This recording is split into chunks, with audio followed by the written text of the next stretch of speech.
Doesn't look like we could squeeze too many more people in this room. And let me say thank you to the many hundreds of people in the overflow room.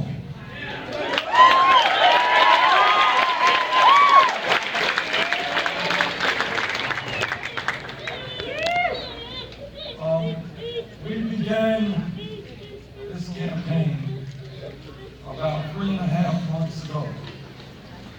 And when we began this campaign, people were saying, well, Bernie Sanders is an interesting guy, but kind of a fringy type candidate.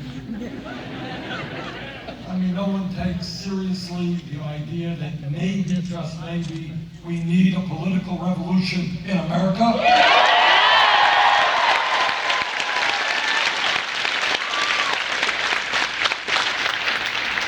Maybe, just maybe, something is wrong when almost all of the new income is going to the top 1%.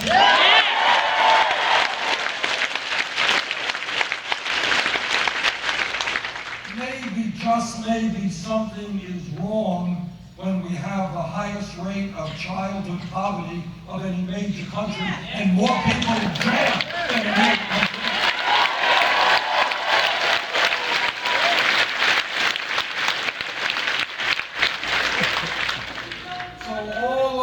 Country, in New Hampshire and in Iowa, all over the country, thousands and thousands of people started coming out.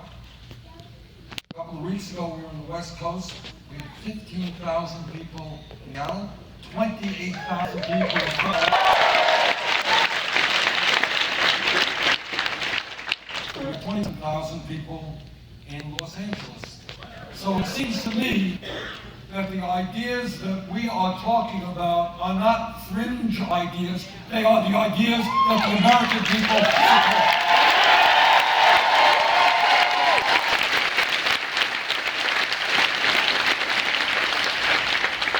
This is a campaign on the move, and it's a campaign that's going to win here in South Carolina and all across the country.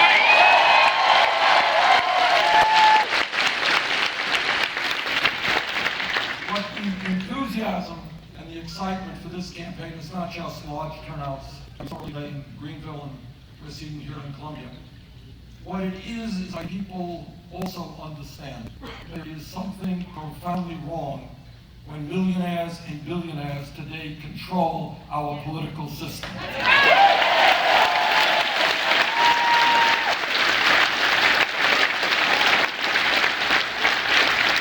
Well, let me be very clear. I do not represent the billionaires' agenda. I do not want their money. We are not going to have any super PAC at all.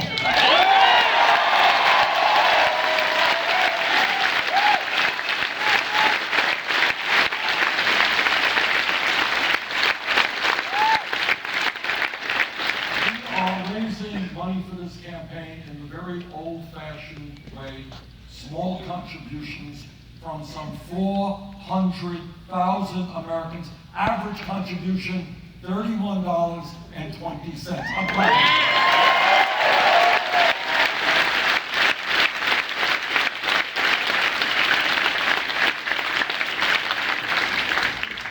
you. This campaign is bringing people together with the understanding that if we do not allow ourselves to be divided, if we stand together as black and white and Hispanic, Native American, men and women, straight and gay, native born and immigrant,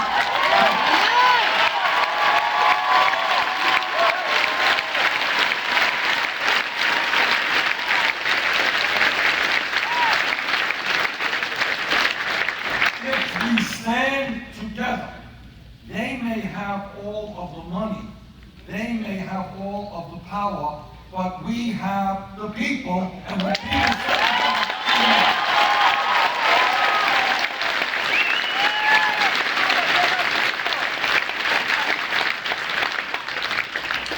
wherever I go around the country, media come up to me and they say, we're really surprised.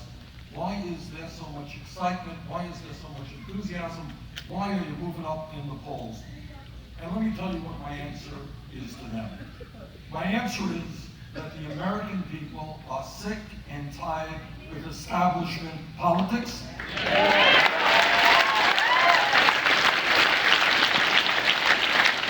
They are sick and tired with establishment economics.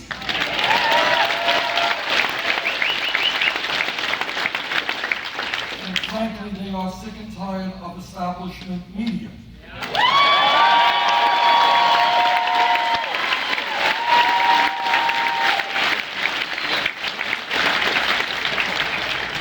Of our country fully understand that corporate greed, this never-ending greed of needing more and more and more, no matter how much they have, that corporate greed is destroying our economy.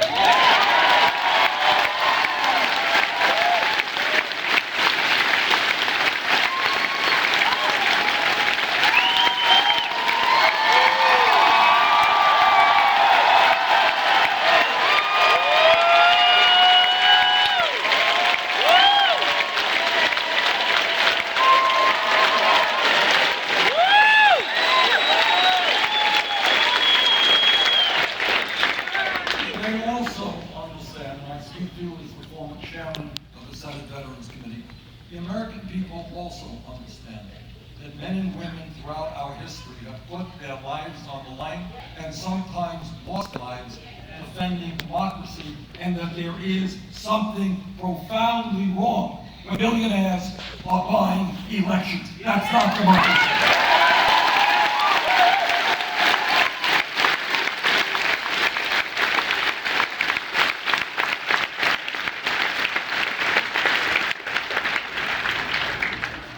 The American people also understand that at a time when this country faces so many enormous problems, when we need so much serious discussion, that much of the corporate media will talk about everything in the world except the most important issues facing working Americans.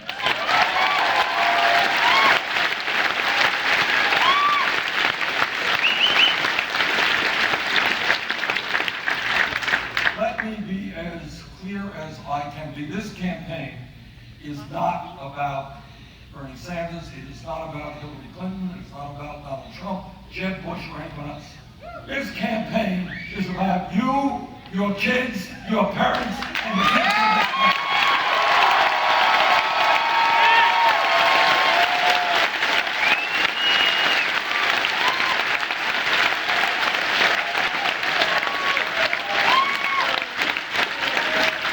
And someone who has run for office a number of times in my state of Vermont, I have never run a negative political ad in my life.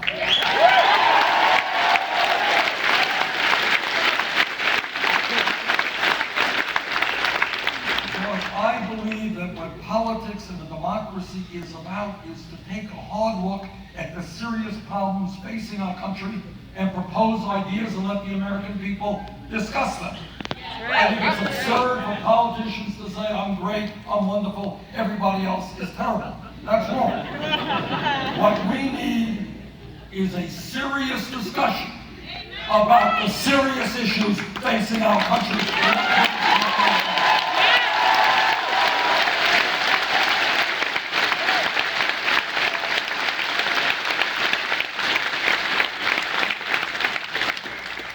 Our campaign is different from other campaigns, not only in terms of the fact that we have the most progressive vision, but more importantly, in how we are running this campaign. I believe, and let me be honest with you and tell you what no other candidate for president will tell you, that no matter who is elected president of the United States, no matter how good he or she may be, that person cannot address the enormous problems facing working families and the middle class because of the power of big money interests in this country.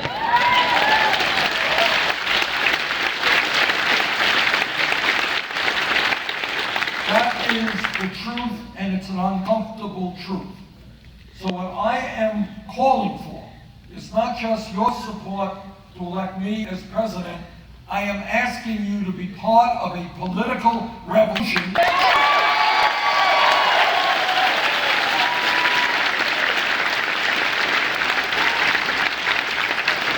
A revolution which transforms our country economically, politically, socially, and environmentally.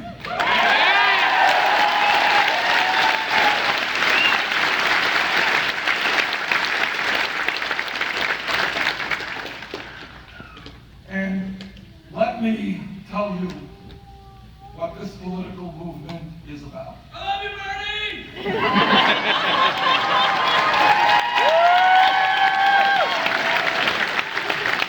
I love you too!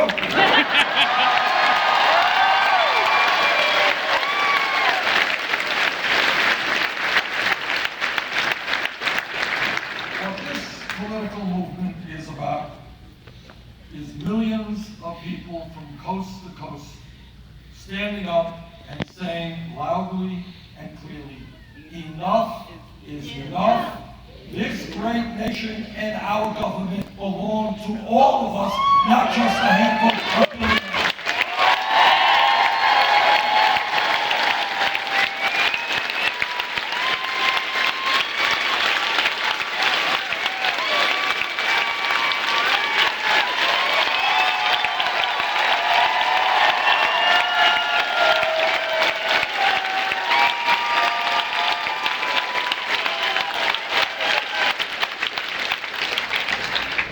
The truth is, sad truth, the country today faces more serious problems than at any time in the modern history of our country. And if you throw in the global crisis of climate change, the problems may be worse today.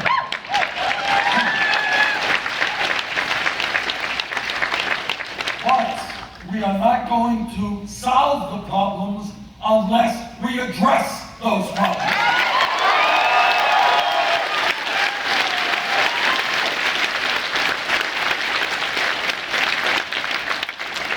Let me take this opportunity to talk a little bit about some of the major problems facing our country. And I start with the issue of income and wealth inequality.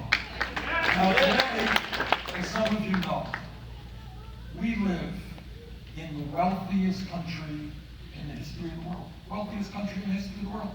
But most Americans don't understand that, don't perceive that, don't feel that, because they're too busy working 2 or 3 jobs.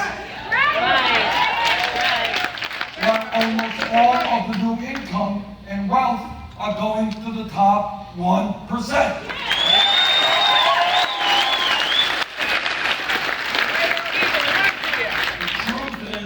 That the United States today has more income and wealth inequality than any other major industrialized nation on earth. And the inequality today, if you can believe it, is worse than at any time since 1928. And what is essentially happening in our country, the people on the top are getting richer and richer. Everybody else is becoming poorer and poorer. The truth of the matter is that no great nation can survive economically, morally, or politically when so few have so much and so many have so little.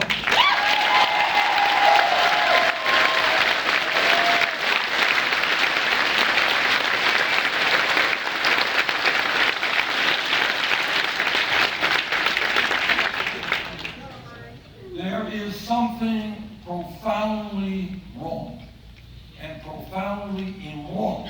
And by the way, I think it's important that we start injecting morality into our political system.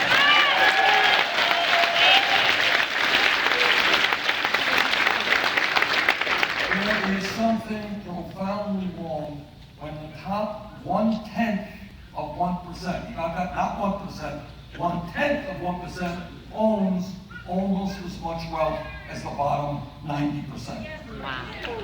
There is something profoundly wrong when in recent years we have seen a proliferation of millionaires and billionaires, but all over our country. Millions of people are working longer hours for lower wages, and we end up with the highest rate of childhood poverty of any major country on earth. There is something profoundly wrong when one family, this is America, not Paraguay, not some small third world country. Right. When one family in America, the Walton family of Walmart, owns more wealth than the bottom 40% of the American people.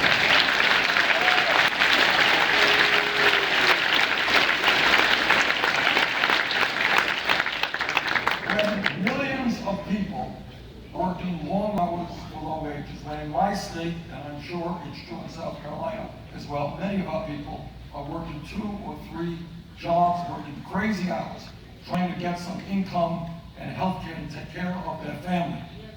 When all of that is going on, while at the same time, a handful of billionaires are making out like bandits, this is a rigged economy, a rigged economy.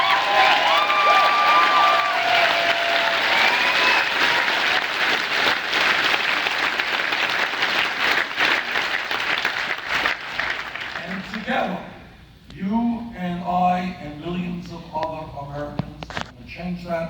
We are going to create an economy that works for the middle class and working families, not just a handful of billionaires.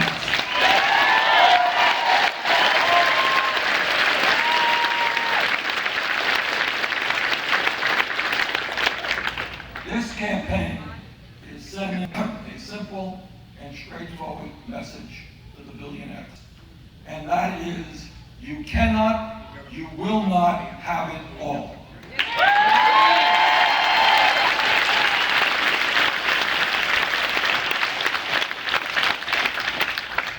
The CEOs of large corporations and the billionaire class are not going to continue to get huge tax rates when children in America go hungry.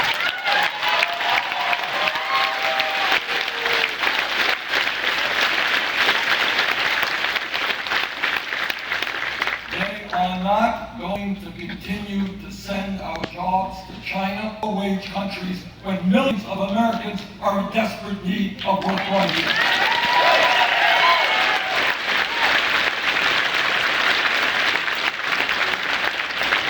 Corporate America and the billionaire class are not going to hide their many billions in profits by putting them in the Cayman Islands and in other tax havens to stop their bad share.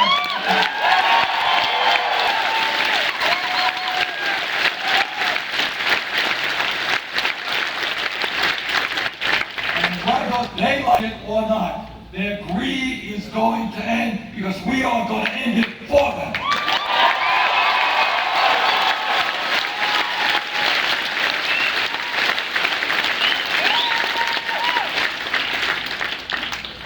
And when we talk about the grotesque level of income and wealth inequality, let me bring it on home right here to what it means to the people in South Carolina. In the last 2 years, the wealthiest 14 people saw their wealth increase by $156 billion. But here in South Carolina, while 14 people saw an unbelievable increase in their wealth, 27% of the children here are living in poverty, almost 300,000 children. 14 people, increase in wealth, $156 billion, 27% of the kids in South Carolina living in poverty. Of those children living in poverty, 138,000 are black, 95,000 are white, and 34,000 are Hispanic. Childhood poverty impacts people all across the board. It's a natural disgrace.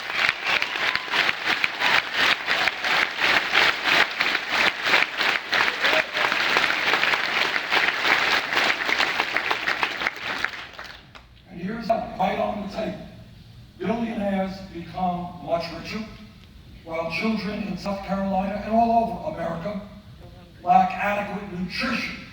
In the year 2015, in South Carolina, in Vermont, and throughout America, children are going hungry.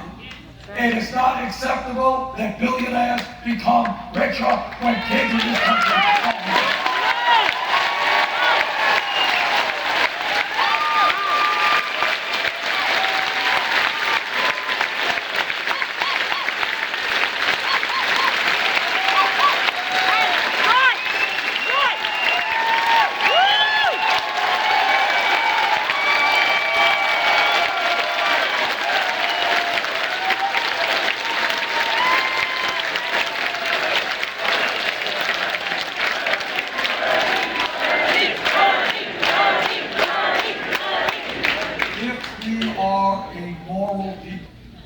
We stand with the most vulnerable people, the most defenseless people in our society.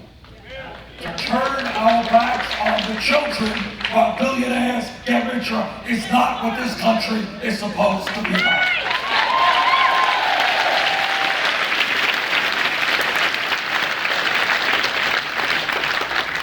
And when we talk about human rights, and when we talk about basic needs, let us not forget that we are the only major industrialized country on earth that does not guarantee health care to all people.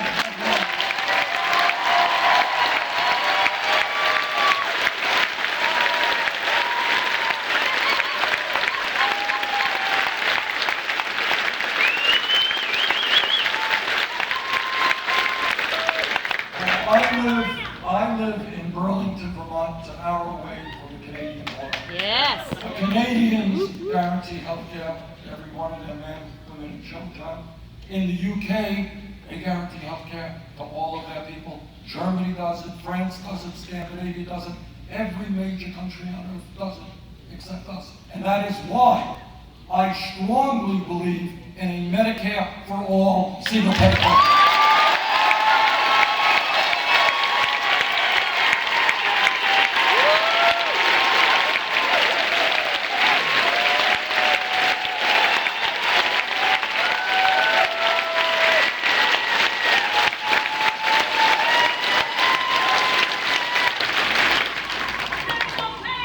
Single payer, but that's not what Congress. What the Congress did pass, and the President did sign, the Affordable Care Act, a modest but important step forward. By expanding eligibility for Medicaid, millions of Americans now have health insurance who previously not. That is a good thing.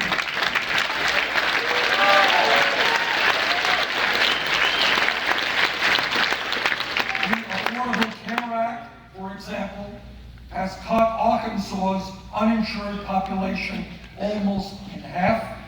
It has reduced the number of uninsured in Kentucky from 20% to 12%. In South Carolina, over 200,000 people would gain health insurance if the governor and legislature would approve.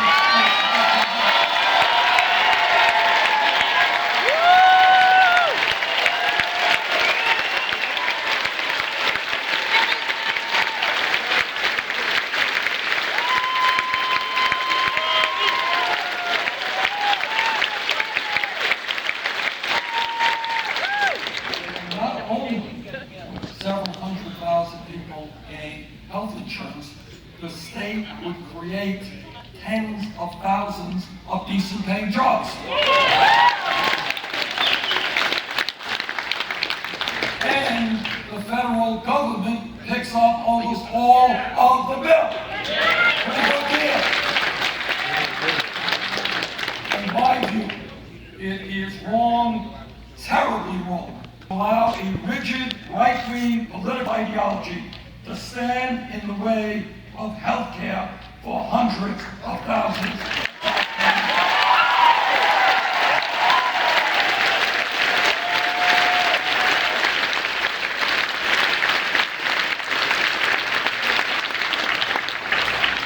wrong to allow hundreds of people in your beautiful state to die unnecessarily, can't get to a doctor when they should. It is wrong in a moral situation where people will suffer and become much sicker than they otherwise would have been because they don't have Medicaid.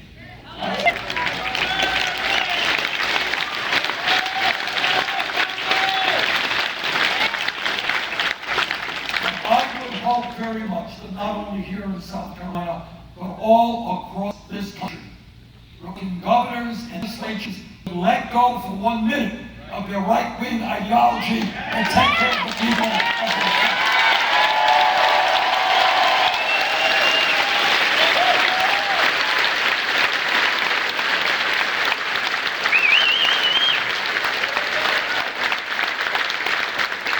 I understand that some of these governors and some of these legislatures hate President Obama. You can hate President Obama, but don't hate the kids and the working families in your state.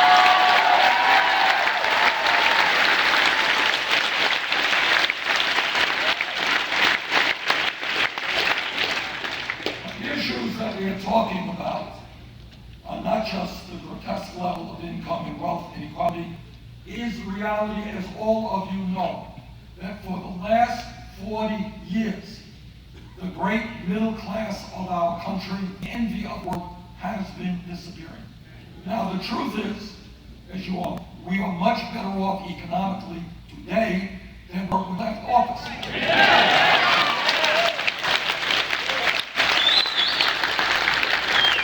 Let us not forget that when Bush left office, we were averaging 800,000 jobs a month. Our financial system was on the verge of collapse, and we were running up a $1.4 trillion deficit. And I find it interesting, Republicans complain that we're only growing 250,000 jobs a month. Well, it's a hell of a lot better than losing 800,000.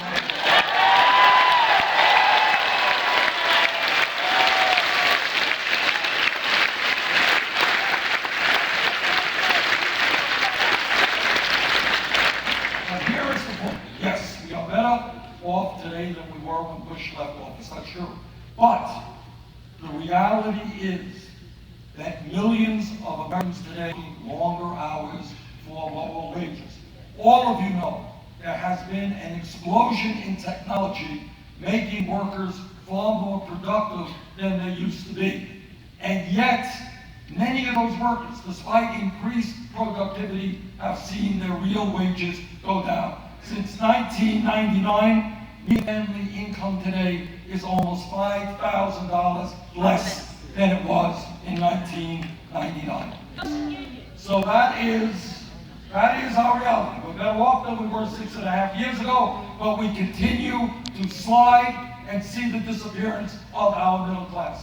And what we have got to do is come up with proposal after proposal that rebuilds the crumbling middle class in this country. And that's what we're doing.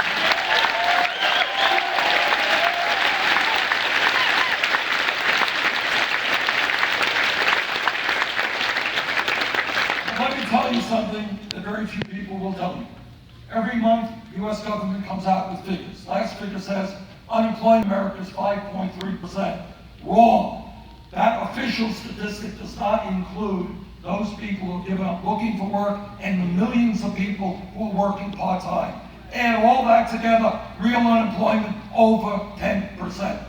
Further, really something that we cannot continue to push under the rug.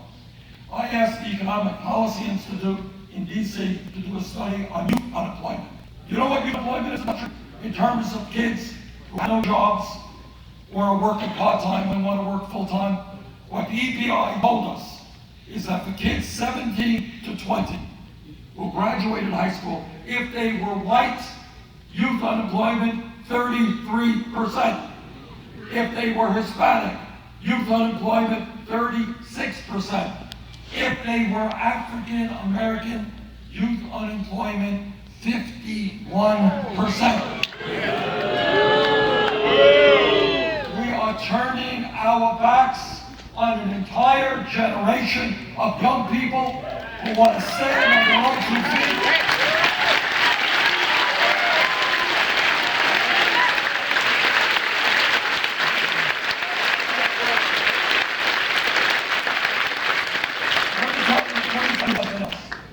One of the great things, one of the great international embarrassments is that we as a nation have more people in jail than any other country.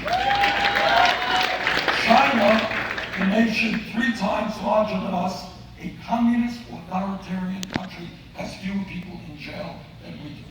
And if anybody here thinks there is not a connection between huge rates of youth unemployment and kids ending up in jail, you would be very, very mistaken. Right now, in my state, in your state, and all over this country, we got 5.5 million young people who are not in school, who are not working, who are hanging out on street corners and getting into trouble. Now, in my view, it makes a lot more sense for us to be investing in education and in jobs.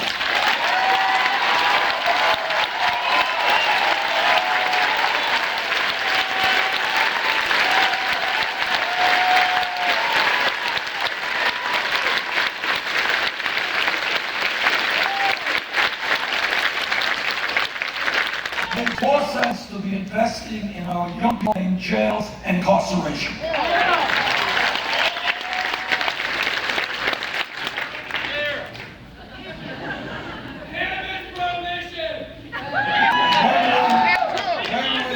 When we talk about the economy, it's not just income and wealth inequality, and it is not just high rates of unemployment that we have to address.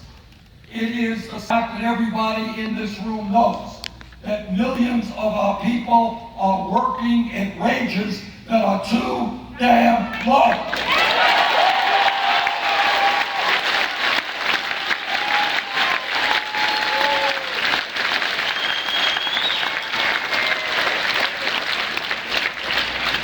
The current minimum wage federal level of $7.25 an hour. $7.25 an hour is a starvation wage. And our job is to raise the federal minimum wage to a living wage, $15 an hour.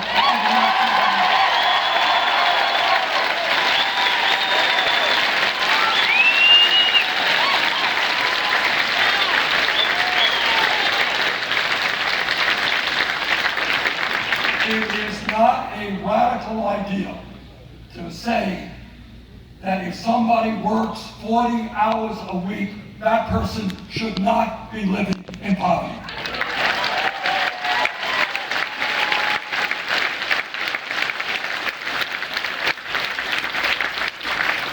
When we talk about fairness in wages, I hope very much that every man in this room will stand with the women and demand pay equity for women.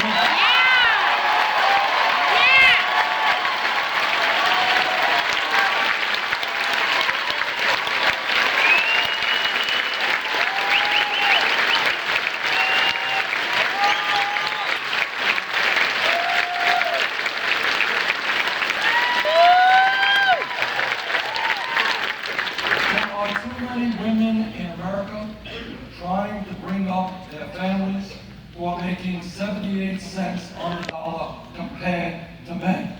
Pay equity will take a huge chunk out of poverty in America, and we must fight to establish pay equity.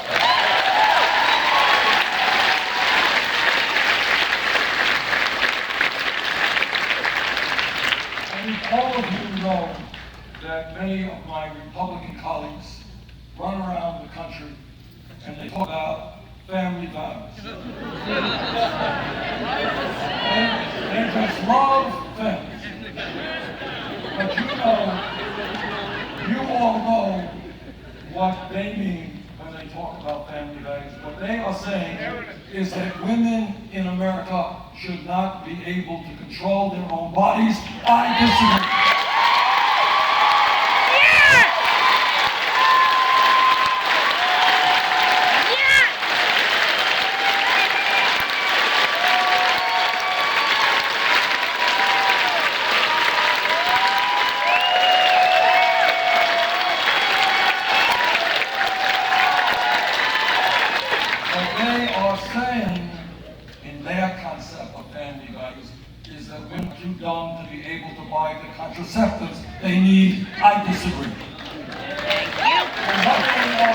also say, in their understanding of family values, is that our gay brothers and sisters should not be able to get married and enjoy all of the benefits of American citizenship. I disagree.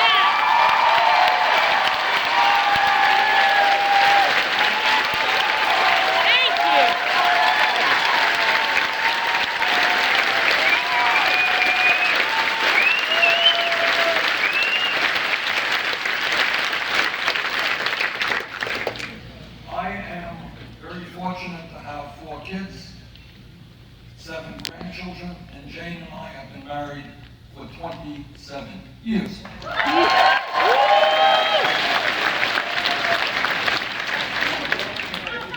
And we believe in family, and we believe in strongly protecting the needs of families. But my family values are a little bit different than Republican family values.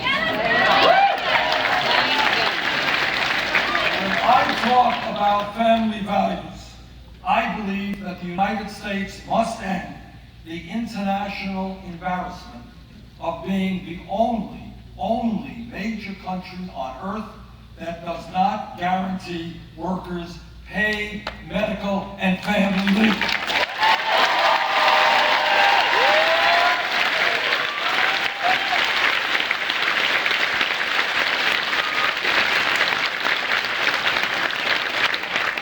When a woman has a baby today, if she has the income and the financial support, she can stay home and get to love her baby, bond with her baby, and it is obviously for those of us who are parents, one of the most amazing experiences of being parents. And it's pretty important for the baby as well. That's a family value. It is a family value when mom stays home, nourishes her baby, gets to know her baby, dad is there as well.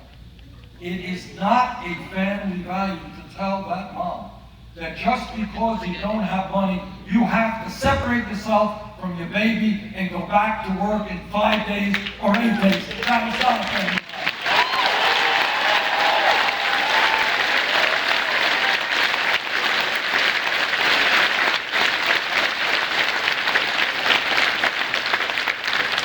And that is why I have supported and will fight for legislation that guarantees every family in America 12 weeks of paid family leave.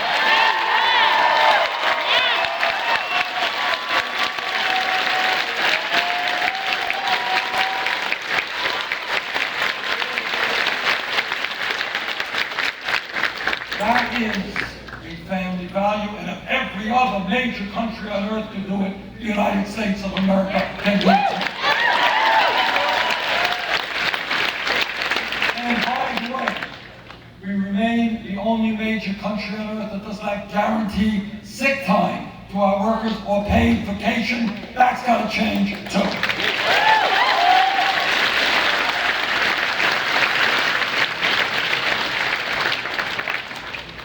With real unemployment over 10%, youth unemployment much higher than that, we need a major federal jobs program to put millions of people back in.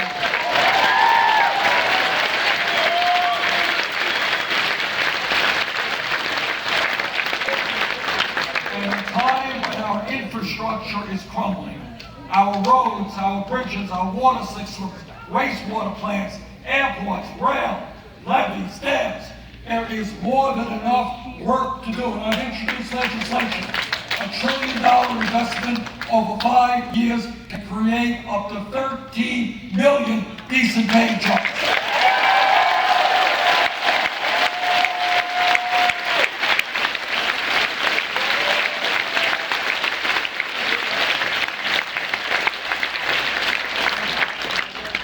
When we talk about jobs, it is not only the absolute imperative of having to create millions of jobs, it is also the absolute need to loss of more jobs because of our disastrous trade policies.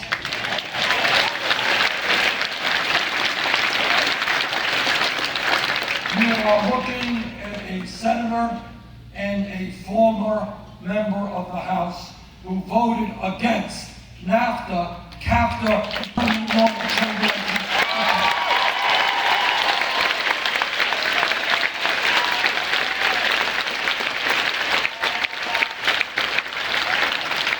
And you are looking at a senator who will help lead the effort against the Trans-Pacific Partnership.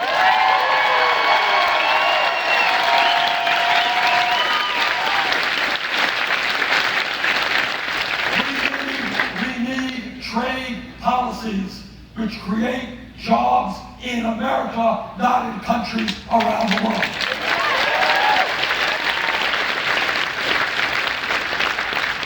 When we use words like greed and recklessness and arrogance and dishonesty, we are providing solely adjectives to describe Wall Street.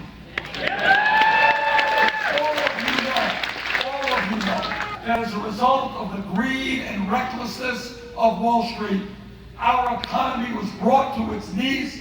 Millions of people lost their jobs, their houses, and their life savings. Today, after bailing out Wall Street because they were quote-unquote too big to fail, 3 out of the 4 largest banks are bigger now than they were before we bailed them out. In my view, and let me be very clear about this, when you have 6 banks issuing 2/3 of the credit cards in this country, 35% of mortgages in this country, when you have banks that are too big to fail, they are too big to exist.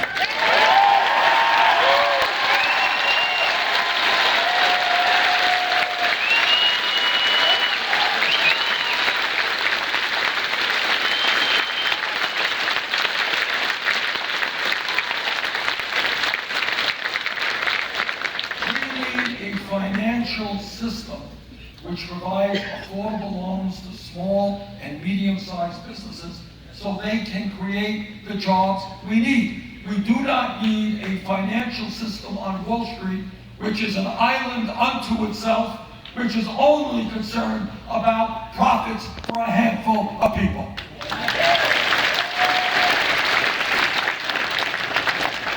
I'm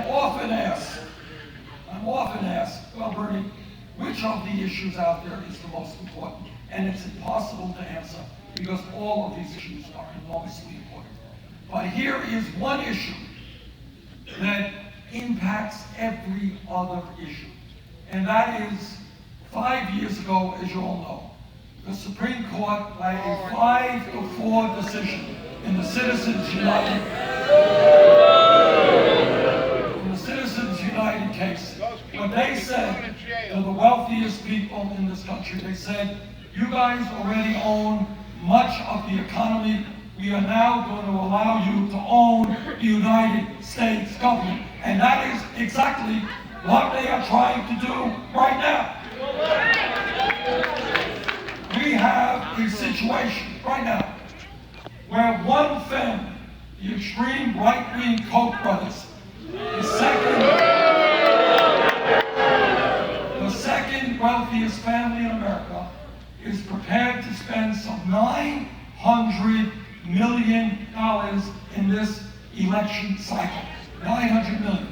That is more money than either the Democrat Party or the Republican Party will spend.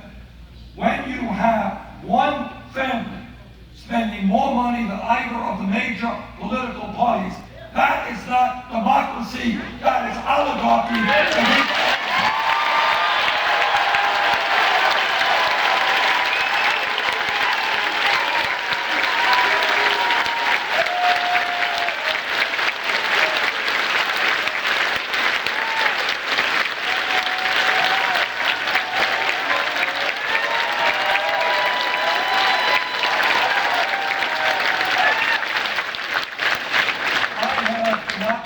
Many campaign promises, but this is one I have made and I repeat to you.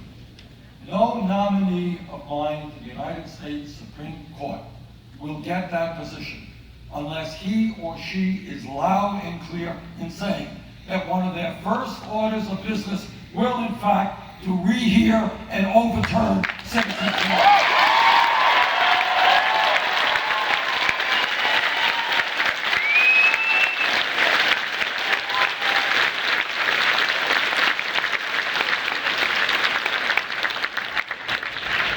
I am a passionate believer in democracy. I really believe in democracy and what that means.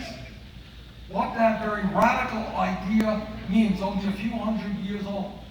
What that idea means is that you and people all over this country, poor people, old people, anybody has the right to determine and shape the future of our country, and not just a king or a queen or a handful of billionaires. That is a radical idea that I believe in.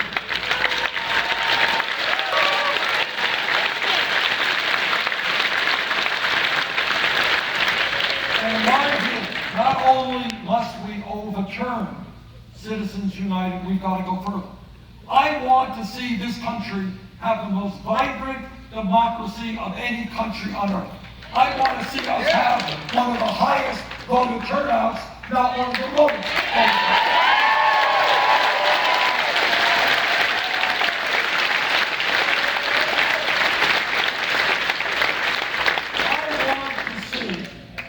A process in which anybody in this room, anybody in America, whether you're conservative, progressive, moderate, whatever you may be, if you believe that you want to get into public service, you want to run for office, you believe in your ideas, I want to see you be able to run for office without begging money from the wealthy and the powerful.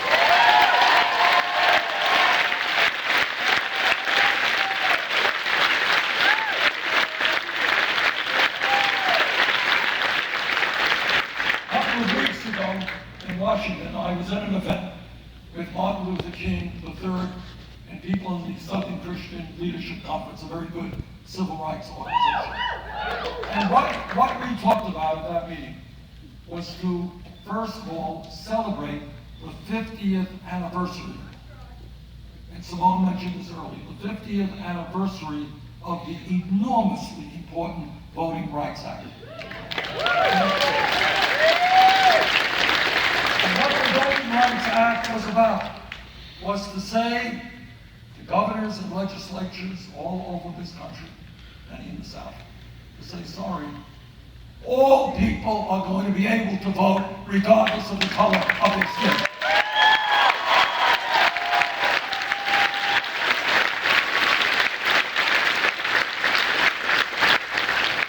That was a great step forward for democracy. But, as many of you know, 2 years ago, the Supreme Court gutted a very important provision of the Voting Rights Act. And what has happened is all over the country, not just in the South, but all over this country, governors and legislatures have done everything possible to suppress the vote, to deny people the right to vote, because those people disagree with the powers that be in their own state.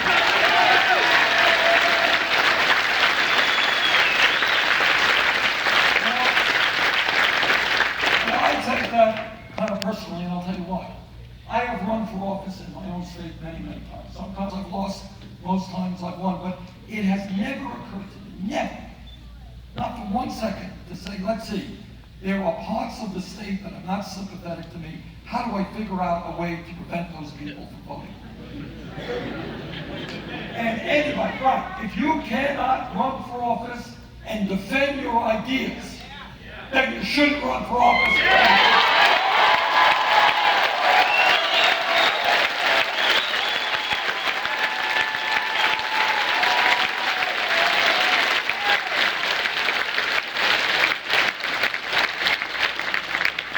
People, legislatures, governors, who try to prevent people from voting because they may vote against the governor or the legislatures are nothing less than political cowards.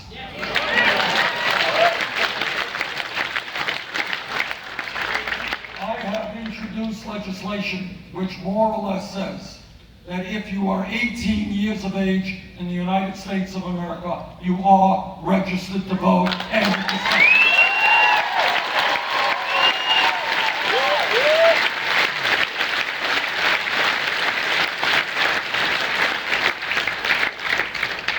I think all of you know that the world we are living in is a very competitive global economy. And if our nation is going to succeed economically, we need to have the best educated workforce in the world.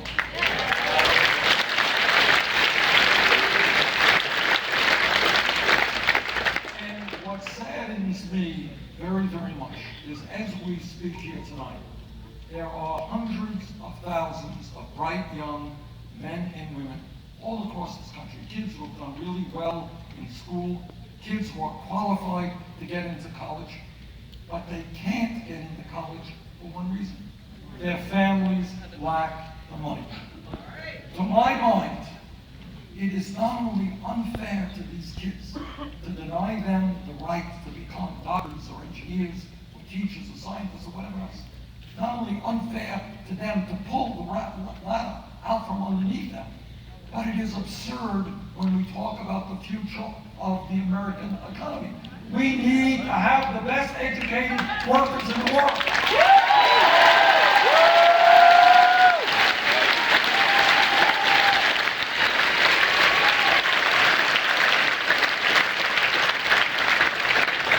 And that is why I have introduced legislation which does two very important things. First, it says that every public college and university in America will be tuition free.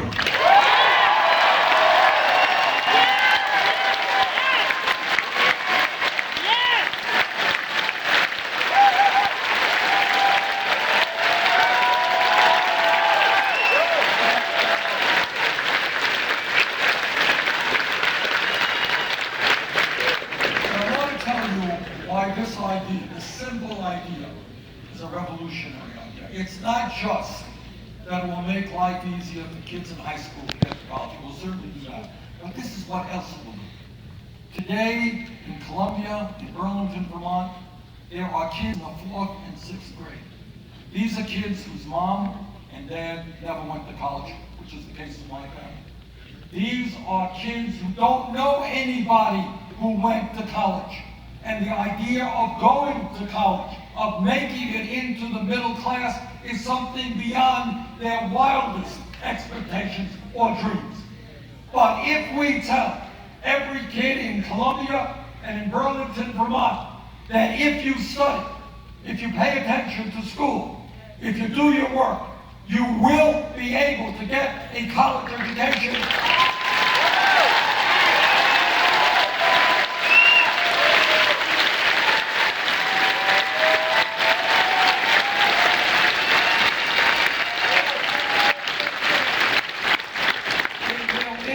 Kids from the 1st grade on up. And the second thing that we have done in our legislation is to address the absurdity of millions of Americans, some young, some not so young, who are struggling with horrendously oppressive student debt.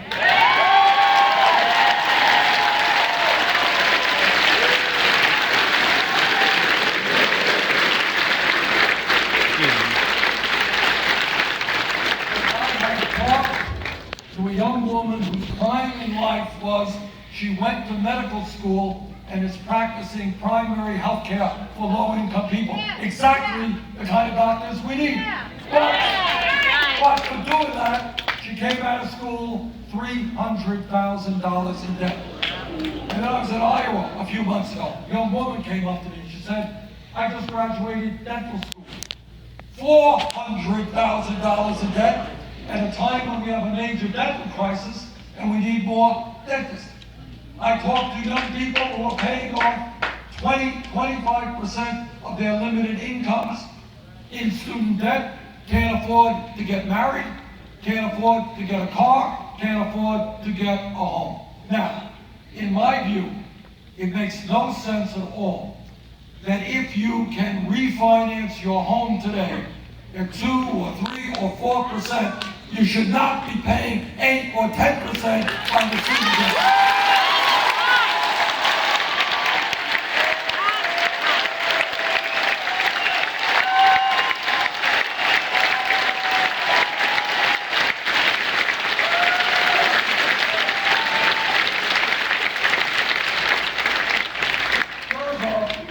The federal government, which holds most of that debt, should not be profiteering with high interest rates of working class Americans.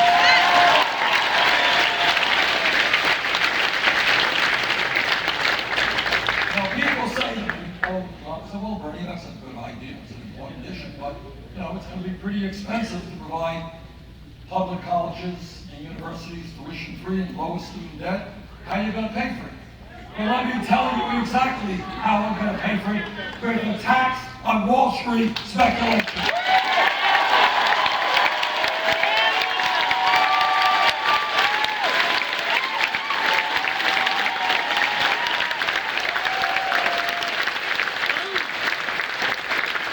When Wall Street destroyed this economy because of their greed and recklessness, they went begging to the middle class to bail them out.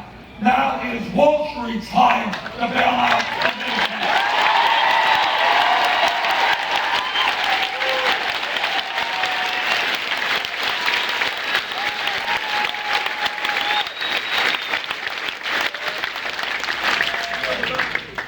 When we talk about our responsibilities as human beings, as parents, as adults, there is perhaps nothing more important than leaving this planet in a way that is habitable for our kids and our grandchildren.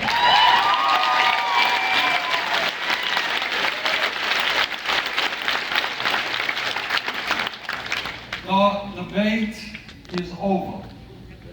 The scientific community, in a virtually unanimous voice, has told us climate change is real, climate change is caused by human activity, and climate change is already, today, causing devastating problems in our country and all over the world.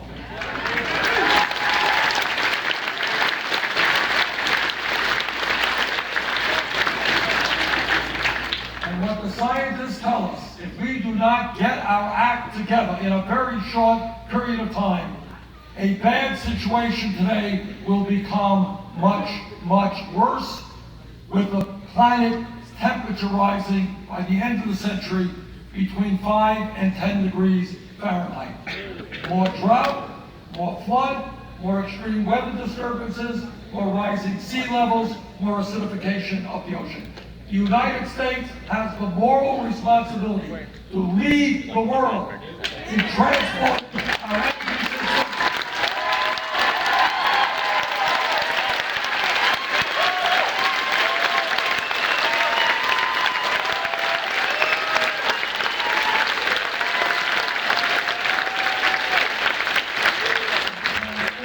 Our energy system away from fossil fuel to energy efficiency and sustainable energy.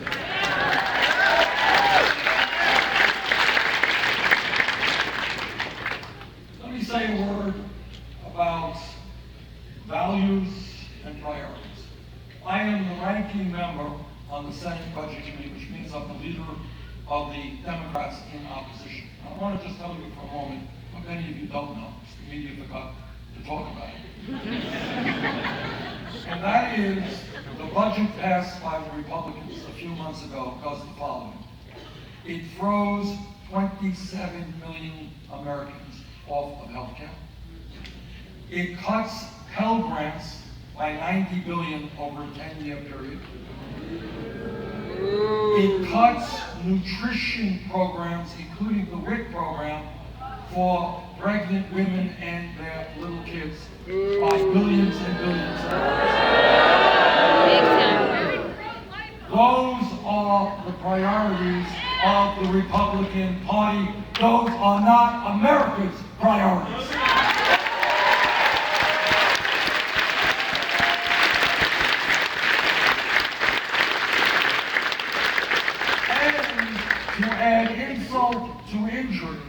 not only are they making massive cuts in healthcare, education, nutrition, and other vitally important programs, their budget proposes to give $250 billion in tax breaks to the top 0.2%.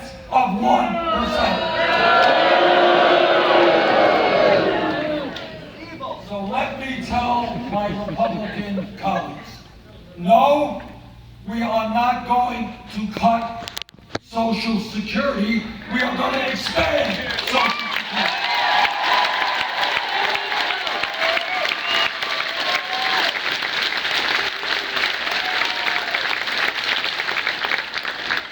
No, we are not going to cut veterans programs. We're going to expand veterans programs.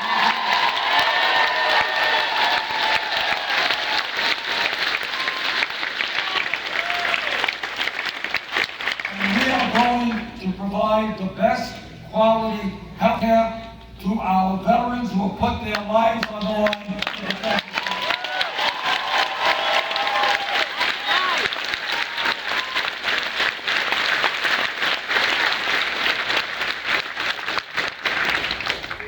When we talk about making our country the kind of nation that it must become, we must talk about ending institutional racism and making many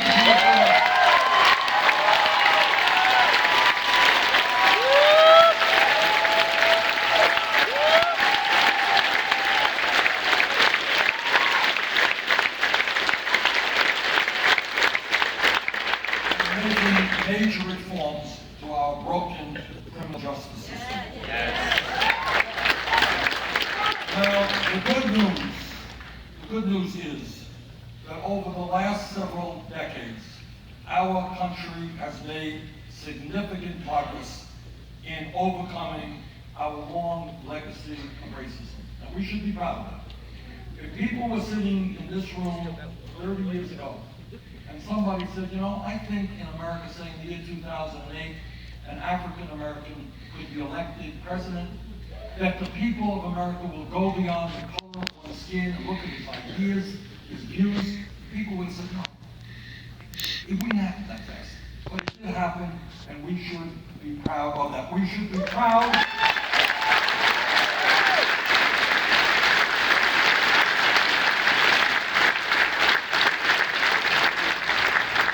We should be proud of the progress we have made, and the struggle absolutely continues against sexism in this country and opening doors for women that never existed before.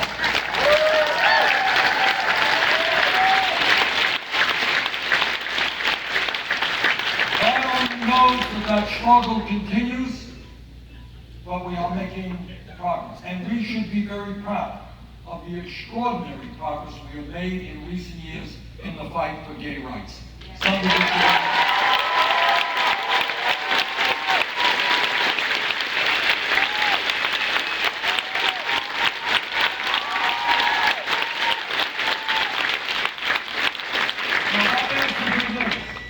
we as Americans deserve a pat on the back for making real progress and making us a less discriminatory society in many respects. But here is the bad news.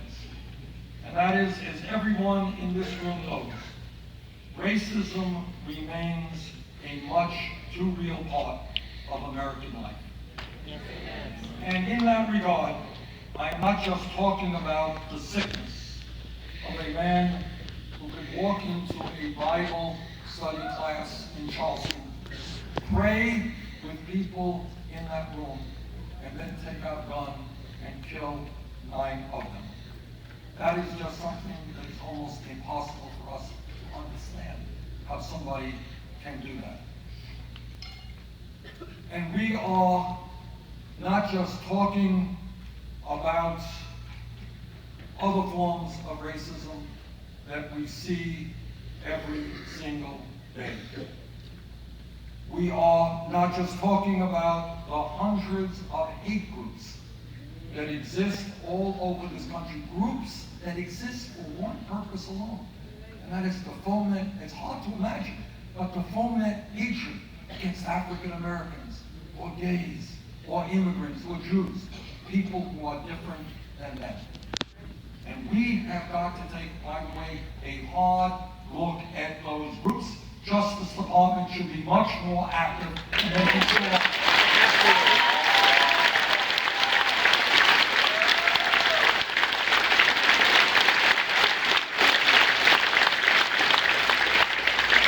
these are the types of groups that quote-unquote educated that sick man who committed the atrocity in Charleston.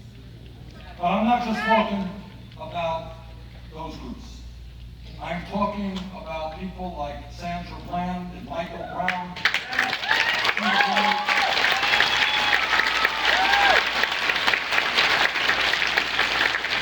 and Walter Scott, Ray Gray, and many, many unarmed African Americans who died at the hands of police officers or in police custody.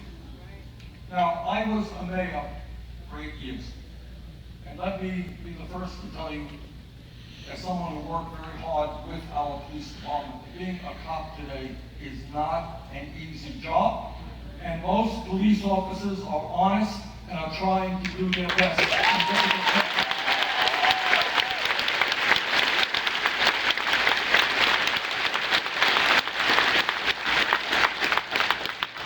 But let me also tell you that, as in the case of any other public official, when a police officer breaks the law, that officer must be held accountable.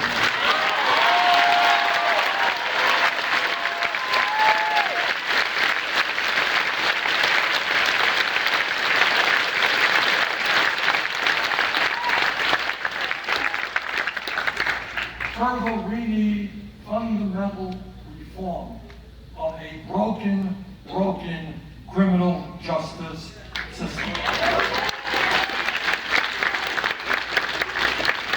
There's a lot to talk about, but let me very briefly highlight some of the areas that I believe we need to move aggressively in. When I turn on the TV and I see in some cities, small cities all over America, police departments that are heavily militarized and look like an invading army, that's wrong.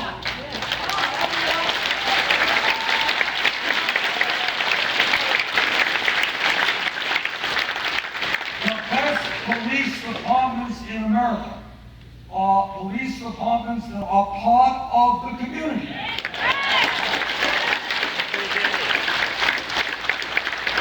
Where people feel comfortable with police officers and are able to say, look, there's a crack house down the street, or that guy's a drug dealer, where people have confidence in a police force that is working with them, not against them.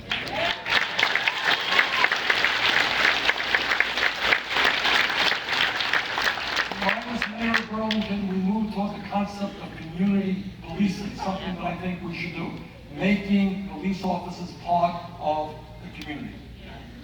We also, police departments are run by local communities, but the federal government can play an important role.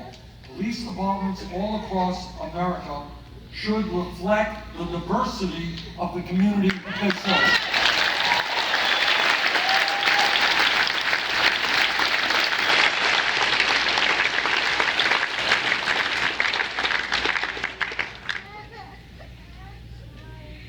We also need to take a hard look at the use of force doctrine that exists in many police departments. Good police officers, I've seen it personally many times, are able to deflect a volatile situation. That's good police work. And many officers are trained to do that. That's tough stuff. I've seen police officers get in the middle of a fight, separate people. We should understand that lethal force is the last resort, not the first.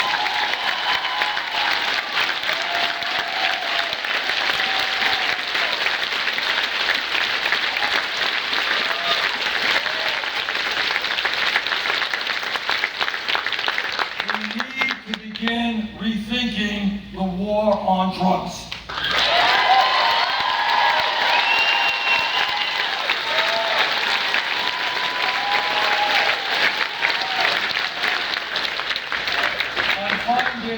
remarkable and disturbing that many young Americans have received a criminal record for smoking or possessing marijuana, but not one major Wall Street executive has a criminal record for destroying marijuana.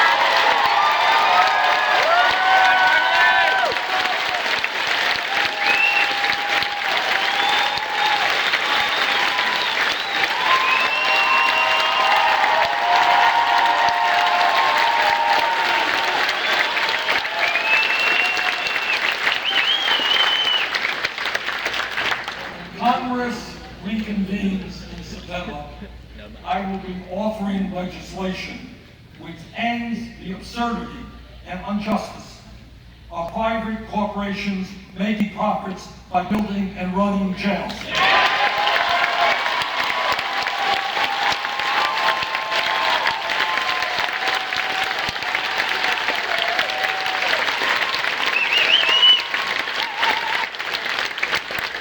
Corporations should not be making a profit on the incarceration of Americans.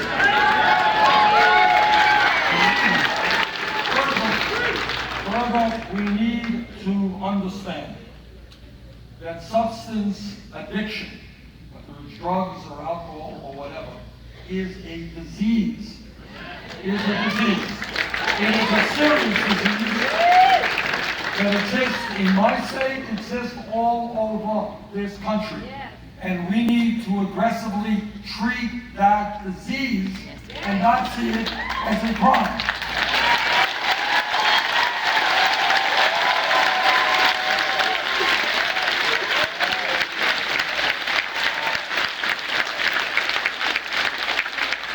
And that means that we need to invest in drug courts and medical and mental health intervention.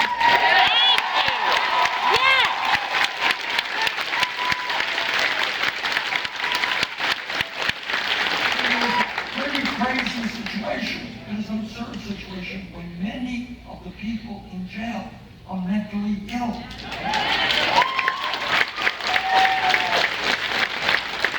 And I can tell you, I get calls in my office. Other senators get calls from people who say, you know what, my brother, I'm really worried about. I don't know what he's going to do to himself. I don't know what he's going to do to somebody else. But we cannot find the mental health counseling that we need and can afford. That's crazy.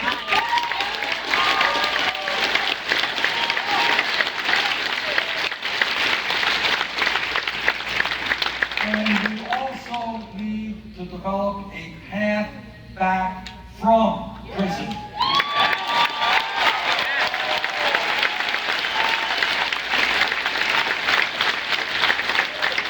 Nobody should be shocked that if somebody leaves prison without a job, without education, without decent housing, they will go back to the environment that they got into jail in the first place.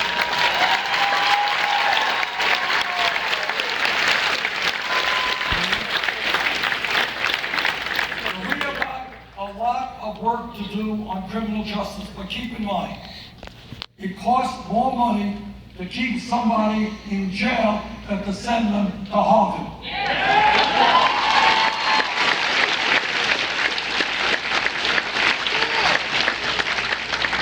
When we talk about bringing our people together, let us not forget that today there are 11 million undocumented people in this country. I was in Phoenix a few weeks ago talking to a group of young Hispanic kids, tears rolling out of their eyes because they were fearful of being deported or having their parents deported. We need to provide legal protection now for the undocumented.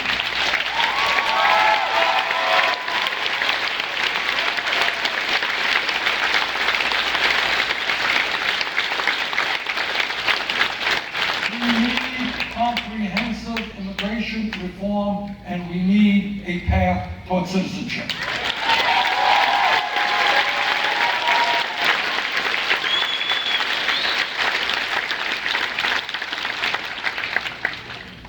A number of of years ago, as all of you will recall, there was a fierce debate about whether the United States should go to war in Iraq. I listened to what Bush, Cheney, and Don Rumsfeld had to say, and I didn't believe them. I voted against the war.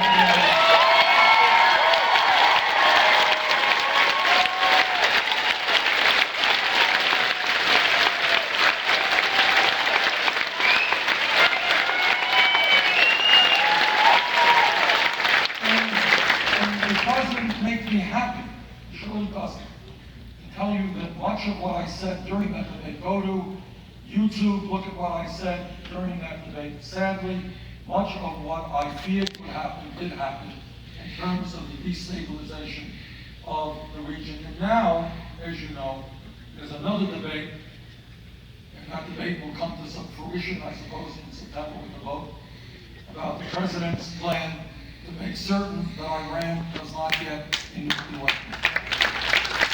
Now, I find it astounding that many of my Republican colleagues seem to have forgotten what the wars in Iraq and Afghanistan have done to our people and to our country. They forgot about the 6,700 brave men and women who died. They forgot about the young men who came home without legs and arms and eyesight. They forgot about the 500,000 who came home with post-traumatic stress disorder or traumatic brain injury.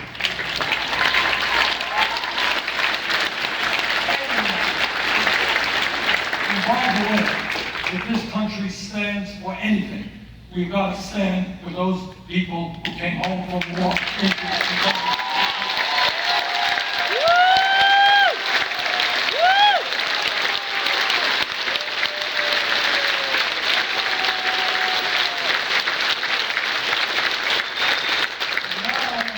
Now the debate is over Iran and whether or not Congress should approve the agreement worked on by the President and Secretary Kerry.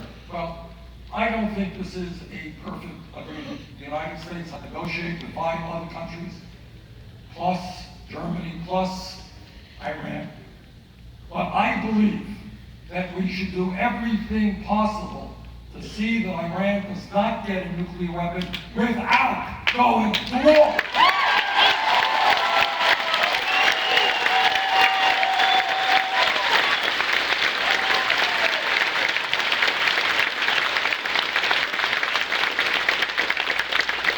And it really does trouble me how quickly, how easily, how glibly, in a sense, people say, oh no, we don't want this agreement, we don't trust Iran, we don't like Iran. And what they're really saying is, yeah, we're going to go to war against Iran. Now, a great nation is a nation that does everything possible to cultivate in this very difficult and crazy world. Believe me, nobody has any answers to all of the craziness in this world, ISIS and everything else. But we should be a leader in the world in trying to resolve international conflict in a peaceful way and not in another way.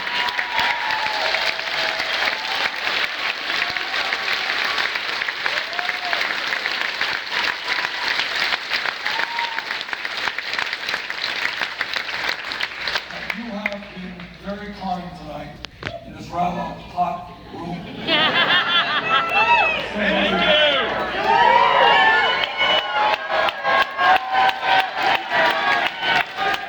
Let me close by just saying 2 things. First, this campaign, honestly, is not about me. It is about all of us.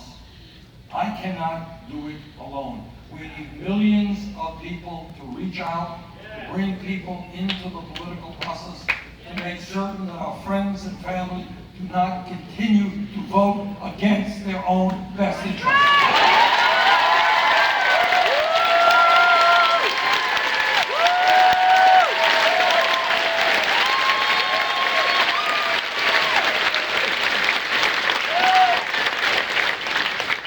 And the second and last point that I want to make is I want you all not to think small. I want you to think big. This is the wealthiest country in Israel. If we were a poor country, if we were a Haiti, if we were a small country, we would say, well, it's too bad, we can't do this, we can't do that. That is not America. We can join the rest of the industrialized world and guarantee health care to all people as alike.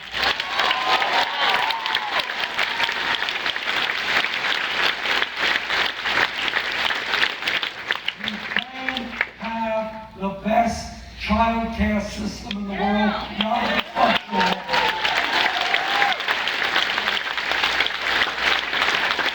We can join other countries and make sure that every person in this country, regardless of income, can get a higher education.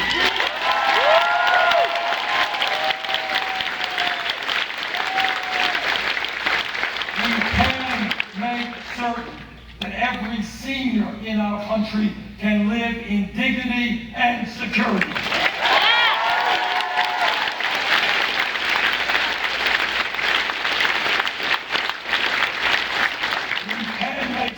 Every veteran who has put his or her life on the line to defend us gets the quality health care and benefits.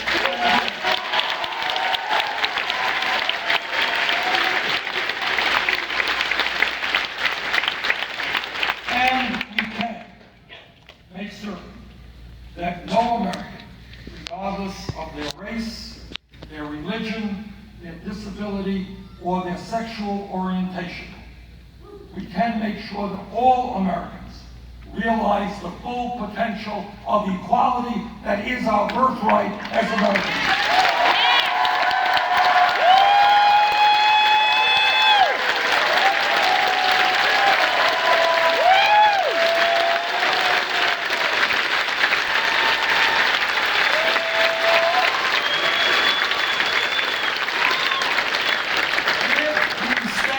Together as a nation, if we do not allow them to divide us up by race or sexual orientation or the country we came from, there is nothing that together we cannot accomplish.